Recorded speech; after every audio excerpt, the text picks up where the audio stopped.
नमस्कार। YouTube channel Kautilya IAS में आप सबका स्वागत है। होश वालों को खबर क्या, बेखुदी क्या चीज़ है, इश्क कीजिए फिर समझिए जिंदगी क्या चीज़ है। एक संत ईश्वर से इश्क करता है। एक इतिहासकार पुराने जीर्ण शीर्ण अवशेषों में बहुत रुचि रखता है। एक साहित्यकार साहित्य में आनंद लेता है, वादियों और कल्पनाओं में खोया रहता है। इसी तरह से एक छात्र को भी अपने विषय के प्रति, अपने सब्जेक्ट के प्रति बहुत ही संवेदनशील होना चाहिए। और यदि ऐसा है तो निश्चित मानिए आप सफलता के बहुत करीब हैं। आप अपने विषय में डूब जाइए, निश्चित सफलता आपके कदम चूम लेगी। बाबा तुलसी ने भी लिखा है कि भक्ति भाव की ऐसी धारा जे डूबे सो उतरे पारा।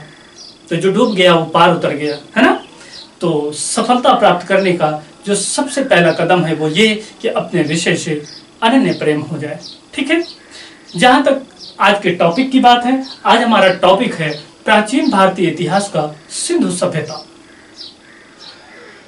सिंधु सभ्यता हम आपको बताएं उससे पहले एक बात कहना चाहता हूं कि इतिहास को समझने के लिए सबसे ज्यादा जरूरी है कि क्रमबद्धता आपकी बनी रहे। जैसे ही क्रम टूटता है आप इतिहास समझ नहीं सकते। बार बार पढ़ेंगे बार बार भूल जाएगा। इसलिए क्रम से पढ़िए और मन से पढ़िए, फिर हमेशा के लिए इतिहास से आपका लगाव बन जाएगा, मेरा विश्वास है। ठीक है। आइए सिंधु सभ्यता के बारे में हम जानते हैं। सिंधु सभ्यता समझने के लिए सबसे पहले हमें यह समझना है कि सभ्यता किसे कहते हैं। वास्तव में समाज और समाज में रह रहे लोगों का जो कार्य व्यवहार होता है वो धीरे धीरे एक स्वस्थ परंपरा का रूप ले लेता है, और वही स्वस्थ परंपरा बाद में हमारी संस्कृति, हमारी सभ्यता का परिचायक बन जाती है। ठीक है। सिंधु सभ्यता की जहां तक बात है तो सिंधु और उसकी सहायक नदियों के इर्द गिर्द जो सभ्यता फली फूली उसे सिंधु सभ्यता कहते हैं। इसका एक नाम और है, वो है हड़प्पा सभ्यता। हड़प्पा सभ्यता। हड़प्पा सभ्यता क्यों कहते हैं इसे? सिंधु सभ्यता का जो पहला स्थल खोजा गया वो कोई और नहीं, यही हड़प्पा नामक स्थल है। इसीलिए इसे हड़प्पा सभ्यता भी कहते हैं। बाद में इतिहासकारों ने सिंधु सभ्यता को एक नाम और दिया, वो है सिंधु सरस्वती सभ्यता। सिंधु सरस्वती सभ्यता। सिंधु सरस्वती सभ्यता इसे क्यों कहा गया? इसलिए कहा गया क्योंकि बाद में सरस्वती नदी के इर्द गिर्द भी बहुत सारे सैंधव स्थल खोजे गए। इसलिए कुछ इतिहासकारों ने इसे एक और नाम दिया, सिंधु सरस्वती सभ्यता। हालांकि ये उतना प्रचलित नाम नहीं है, लेकिन फिर भी मैंने जानकारी के लिए बता दिया। ठीक है।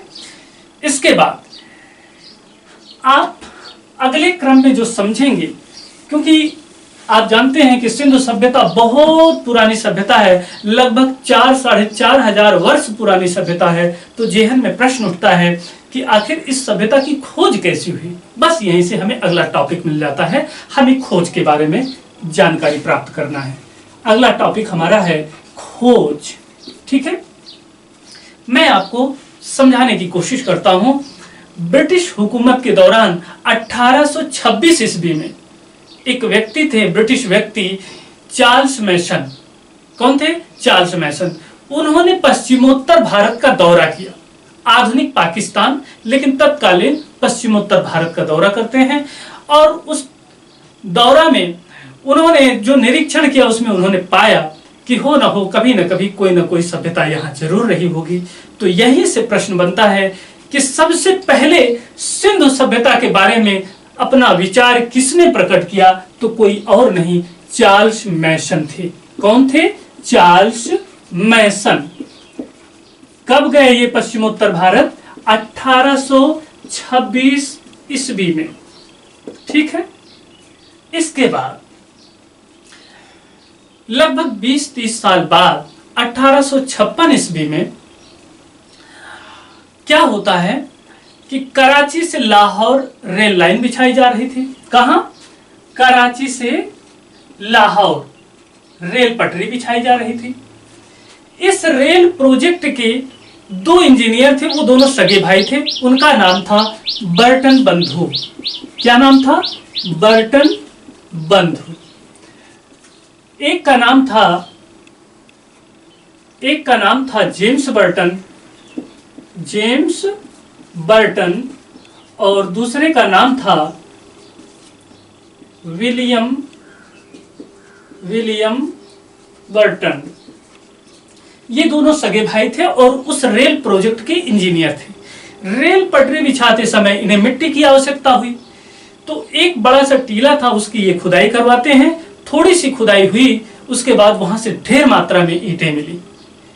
इन्होंने शोध तो नहीं किया कोई, लेकिन उन ईंटों का प्रयोग कराची से लाहौर जो रेल लाइन बिछाई जा रही थी 1856 ईस्वी में, उसमें उन ईंटों का प्रयोग जरूर कर लिया, उपयोग जरूर कर लिया। ठीक है। लगभग इसी समय अलेक्जेंडर कनिंघम एक महानुभाव हुए हैं। अलेक्जेंडर कनिंघम ने लगभग इसी समय 1853 से 56 ईस्वी के दौरान उस क्षेत्र का दौरा करते हैं और पहली बार कोई इतिहासकार इस सभ्यता की खोज करना शुरू करता है। तो यहां से प्रश्न बनता है कि सबसे पहले सिंधु सभ्यता की खोज करना किसने प्रारंभ किया? तो कोई और नहीं, अलेक्जेंडर कनिंघम थे। बात क्लियर है? इसके बाद 50-60 साल तक चीजें यूं ही चलती रहीं और आखिरकार वो शुभ घड़ी 1921 में आती है, जिसका हर एक इतिहासकार बेसब्री से इंतजार कर रहा था। 1921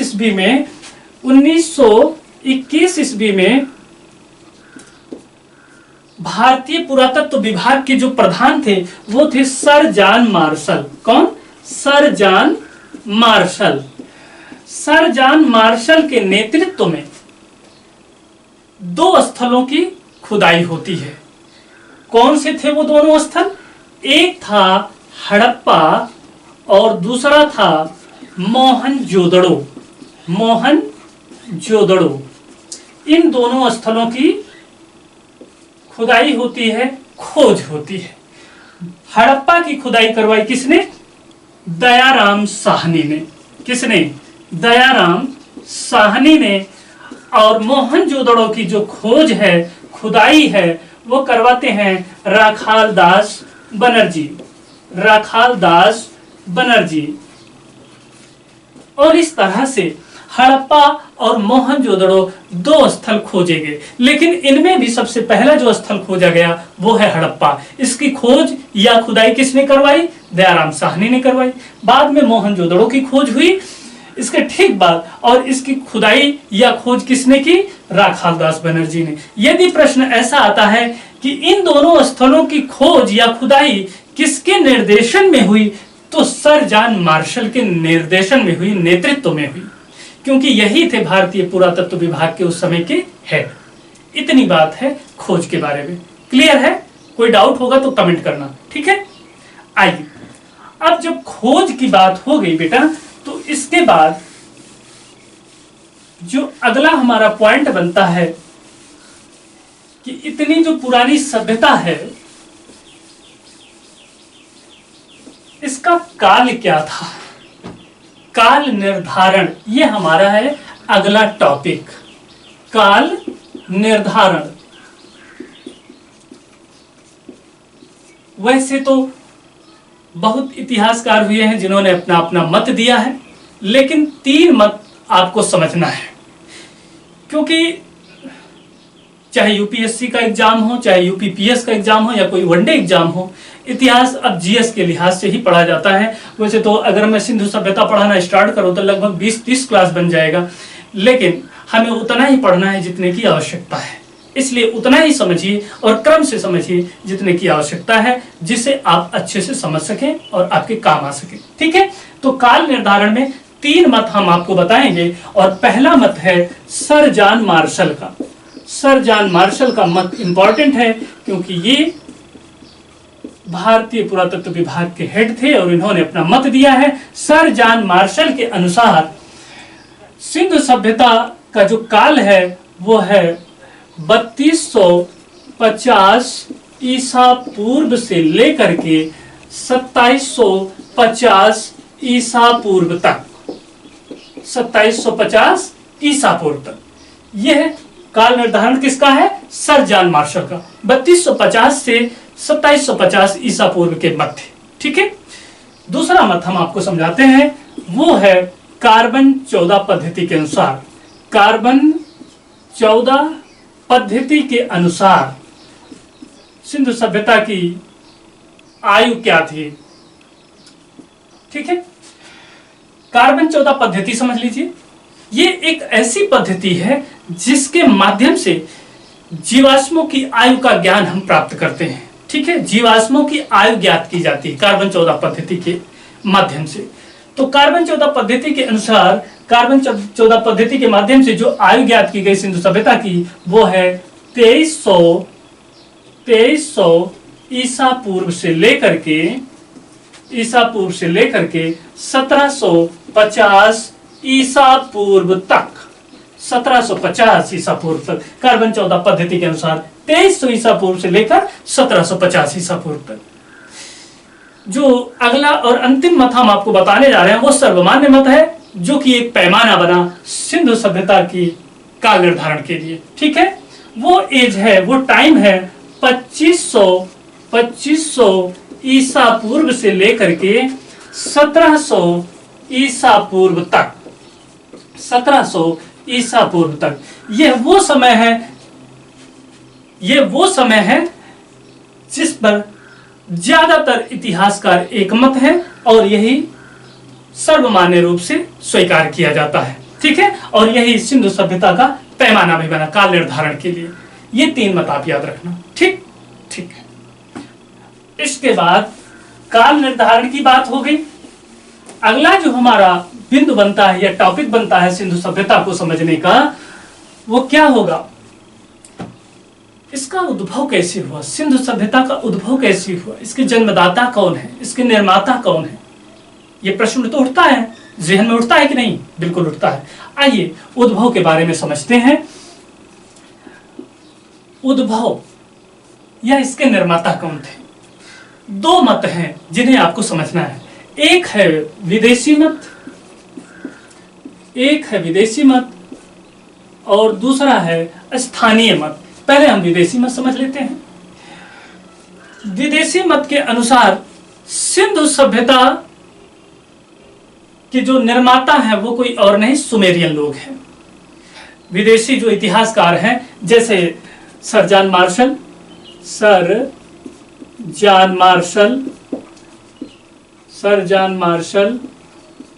चाइल्ड,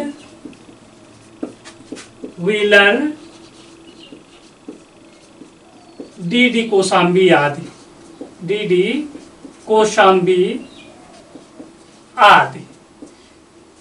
ये विदेशी इतिहासकार मानते हैं कि सिंधु सभ्यता के निर्माता या जन्मदाता सुमेरियन लोग थे।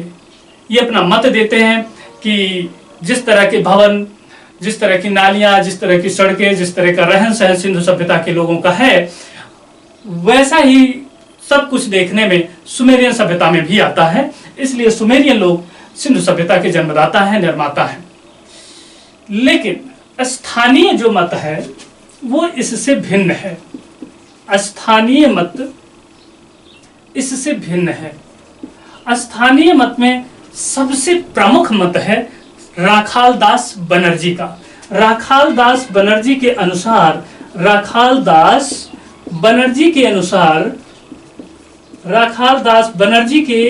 अनुसार सिंधु सभ्यता के जो मूल निर्माता हैं कोई और नहीं, द्रविड़ लोग थे।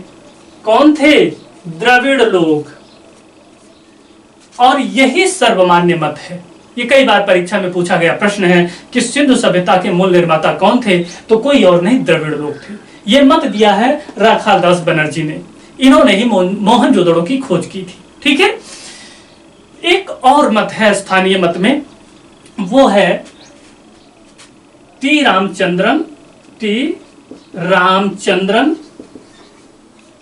और पुसालकर साहब का। इनके अनुसार सिंधु सभ्यता के निर्माता आर्य लोग थे। कौन थे? आर्य लोग थे। लेकिन यह मत उतना सशक्त नहीं है। आप जानते हैं सिंधु सभ्यता वैदिक सभ्यता से पुरानी सभ्यता है। सिंधु सभ्यता के लोग नगरों में रहते थे, वैदिक सभ्यता के लोग घास फूस के घरों में रहते थे और ग्रामीण सभ्यता थी। ठीक है, तो घास फूस के मकान में रहने वाले लोग पक्के मकान में रहे, ये बात समझ में आती है, लेकिन पक्के मकान में रहने वाले लोग घास फूस के मकान में रहने लगे, शहरी से ग्रामीण हो जाए, ये बात समझ में नहीं आती। इसलिए यह मत उतना सशक्त नहीं है, लेकिन फिर भी जानकारी के लिए आपको याद रखना चाहिए। ठीक है, इतनी बात क्लियर हुई। विदेशी मत sir John Marshall child, wheeler, DD. Goswami आदि मानते हैं कि सुमेरियन सभ्यता के निर्माता कौन थे? सुमेरियन लोग थे। स्थानीय मत में जो सर्वमान्य मत है वो ये कि सिंधु सभ्यता के निर्माता द्रविड़ थे। इस मत को देने वाले थे राखाल दास बनर्जी जी। टी रामचंद्रन पुसालकर आदि मानते हैं कि सिंधु सभ्यता के निर्माता आर्य थे। क्लियर। आइए आगे बढ़ते हैं और आज की क्लास का हम अंतिम टॉपिक लेते हैं। बहुत इंपॉर्टेंट है और कई बार परीक्षाओं में यहां से प्रश्न पूछा जाता है। वो टॉपिक बनता है कि ठीक है, खोज हो गई, नामकरण हो गया, काल निर्धारण हो गया, उद्भव की बात हो गई। अच्छा, सिंधु सभ्यता की कुछ विशेषताएं भी तो रही होंगी। आइए उन विशेषताओं के बारे में जान लेते हैं। जो प्रमुख विशेषताएं हैं उन पर चर्चा करते हैं। पहली विशेषता के रूप में हम आपको बताएंगे, पहली विशेषता के रूप में हम आपको बताएंगे कि सिंधु सभ्यता नगरीय सभ्यता थी। कैसी सभ्यता थी? नगरीय सभ्यता थी। सिंधु सभ्यता नगरीय सभ्यता थी, ग्रामीण सभ्यता नहीं थी, नगरीय सभ्यता थी। वहां शहरीकरण था पूरी तरह से, लोग पक्के मकानों में रहते थे, सड़कें मिली हैं, चौड़ी सड़कें, सुंदर नालियां, ढकी हुई नालियां, रहन सहन का लेवल काफी हाई था। आज हम स्विमिंग पूल, गांव में स्विमिंग पूल आज भी देखने को नहीं मिलता। उस समय आज से 4500 साल पहले मोहनजोदड़ो में स्नानागार मिला है, वो आधुनिक स्विमिंग पूल ही था। ठीक है, तो वो लोग बड़े एडवांस थे, नगरों में रहने वाले थे। यानी सिंधु सभ्यता कैसी सभ्यता है? नगरीय सभ्यता है। दूसरी बात, सिंधु सभ्यता कांस्य युगीन सभ्यता है। कैसी सभ्यता है? कांस्य युगीन सभ्यता। कांस्य युगीन सभ्यता क्यों? क्योंकि इस एज में, इस काल में, सिंधु सभ्यता काल में कांसा धातु का सर्वाधिक प्रचलन था। कांसा धातु सर्वाधिक मात्रा में उपयोग में लाई जाती थी। देखिए यहां पर मैं एक बात और बता देता हूं। जिस काल में पत्थरों का सबसे ज्यादा उपयोग किया गया वो पाषाण सभ्यता कहलाई। जिस काल में तांबे का सबसे ज्यादा प्रयोग किया गया वह ताम्रयुगीन सभ्यता कहलाई।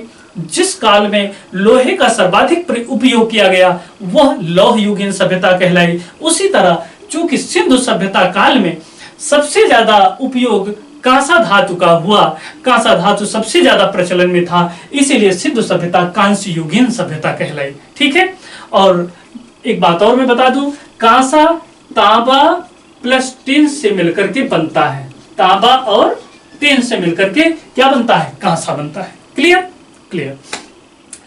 नगरीय सभ्यता हो गई, कांस्य युगीन सभ्यता हो गई। तीसरी जो प्रमुख विशेषता है वो मैं बताता हूं, यह आद्य ऐतिहासिक सभ्यता थी। कैसी सभ्यता थी? आद्य ऐतिहासिक सभ्यता थी। आद्य ऐतिहासिक सभ्यता से क्या तात्पर्य है मैं यहां समझाना चाहता हूं। प्राग ऐतिहासिक, आद्य ऐतिहासिक और ऐतिहासिक। ठीक है, देखिए जिस काल में कोई लिपि नहीं मिली है उसे प्रागैतिहासिक काल कहा जाता है। जिस काल में लिपि तो मिली है लेकिन वो पढ़ी नहीं जा सकी है उसे आद्य ऐतिहासिक काल कहते हैं। ठीक है, जिस काल में लिपि मिली और उसके आधार पर इतिहास को समझा गया, पढ़ा गया, ठीक है, उसे ऐतिहासिक एरा कहते हैं, ऐतिहासिक काल कहेंगे। तो हमारी जो सभ्यता है सिंधु सभ्यता, इस काल में लिपि तो मिली है लेकिन वो पढ़ी नहीं जा सकी, इसीलिए हमारी सिंधु सभ्यता आद्य ऐतिहासिक सभ्यता कहलाती है। बात क्लियर है? आद्य ऐतिहासिक सभ्यता कहलाती है। लिपि मिली है, कैसी लिपि थी वो? चित्रात्मक लिपि। कैसी लिपि थी? चित्रात्मक लिपि। याद रखना इसको, चित्रात्मक लिपि थी। ये प्रश्न कई बार परीक्षाओं में पूछा गया है कि सिंधु सभ्यता की लिपि कैसी थी, तो चित्रात्मक लिपि थी, चित्र लिपि थी। क्लियर। इसके बाद नगरीय सभ्यता, कांस्य युगीन सभ्यता, आद्य ऐतिहासिक सभ्यता। इसके बाद हम आपको बताएंगे कि जो सिंधु सभ्यता है, व्यापार व्यवसाय किस प्रकार का था। तो अगला टॉपिक हमारा है व्यापार प्रधान सभ्यता। व्यापार प्रधान सभ्यता। सिंधु सभ्यता चूंकि नगरीय सभ्यता है तो जाहिर सी बात है व्यापार व्यवसाय का प्रचलन होगा, ठीक है। और व्यापार न सिर्फ देशी था वरन विदेशों से भी व्यापार व्यवसाय का प्रचलन था, व्यापार व्यवसाय किया जाता था सिंधु सभ्यता काल में, ठीक है। ये 4 पॉइंट आपको विधिवत अच्छे से याद रखना है। इसके बाद हम आपको सामाजिक जीवन के बारे में थोड़ा सा बता देते हैं। चूंकि सिंधु सभ्यता काल में जो लिपि मिली है वो पढ़ी नहीं जा सकी, इसलिए निश्चित रूप से कुछ नहीं कहा जा सकता सामाजिक जीवन के परिप्रेक्ष्य में। वैदिक सभ्यता की जहां तक बात है तो उस समय वो एक ऐतिहासिक सभ्यता है, तो वहां पर चीजों को पढ़ा गया, समझा गया, है ना। वेद वगैरह लिखे गए उसी काल में, तो 4 वर्णों में समाज विभाजित था। लेकिन सिंधु सभ्यता काल में निश्चित रूप से कुछ नहीं कहा जा सकता वर्ण विभाजन के बारे में, सामाजिक व्यवस्था के बारे में। लेकिन इतना हम जरूर कह सकते हैं कि चूंकि ये नगरीय सभ्यता है और नगर, एक उच्च नगर होता था, एक निम्न नगर होता था। उच्च नगर में धनी लोग रहते थे, निम्न नगर में गरीब लोग रहते थे। इतना मैं आपको जरूर कह सकता हूं कि सिंधु सभ्यता काल में निश्चित रूप से ये बात सर्वमान्य रूप से कही जा सकती है कि 2 वर्ग थे, एक निर्धन वर्ग और दूसरा धनी वर्ग, ठीक है। धार्मिक जीवन की जहां तक बात है तो धर्म भीरू हुआ करते थे सिंधु सभ्यता के लोग। ईश्वर उपासना में आस्था रखते थे, लिंग पूजा आदि का प्रमाण मिला है, साक्ष्य मिला है, ठीक है। राजनीतिक व्यवस्था की जहां तक बात है तो इस बारे में भी कुछ भी निश्चित रूप से नहीं कहा जा सकता। कुछ इतिहासकार मानते हैं कि पुरोही व्यवस्था थी, कुछ इतिहासकार मानते हैं कि प्रजातांत्रिक व्यवस्था थी, लेकिन साक्ष्य के अभाव में इस बारे में भी निश्चित रूप से कुछ नहीं कहा जा सकता। जहां तक आज की क्लास की बात है, आज के क्लास को हम यहीं विराम देंगे। अगले क्लास में हम सिंधु सभ्यता के जो पूर्वी और पश्चिमी छोर हैं, उत्तरी और दक्षिणी छोर हैं, उसको हम ग्राफ के माध्यम से समझाएंगे। जैसे उत्तरी छोर में हम आपको बताएंगे कि मांडा स्थल है, दक्षिणी छोर में दायमाबाद है, पूर्वी छोर में आपका आलमगीरपुर है और पश्चिमी छोर में सुतकागेंडोर है। इसके बारे में डिटेल में अगले क्लास में हम बताएंगे और उसके बाद शेष जो क्रम से टॉपिक बने और उसके बारे में हम विधिवत बताएंगे। आप लोग हमारे चैनल को सब्सक्राइब कीजिए, लाइक कीजिए, शेयर कीजिए। मैं आपसे इतनी अपेक्षा करता हूं और मैं आपको विश्वास दिलाता हूं कि मैं आपको इतिहास ऐसे समझाऊंगा कि फिर इतिहास आपको समझने की जरूरत नहीं पड़ेगी, आप दुनिया को इतिहास समझाएंगे। Thank you.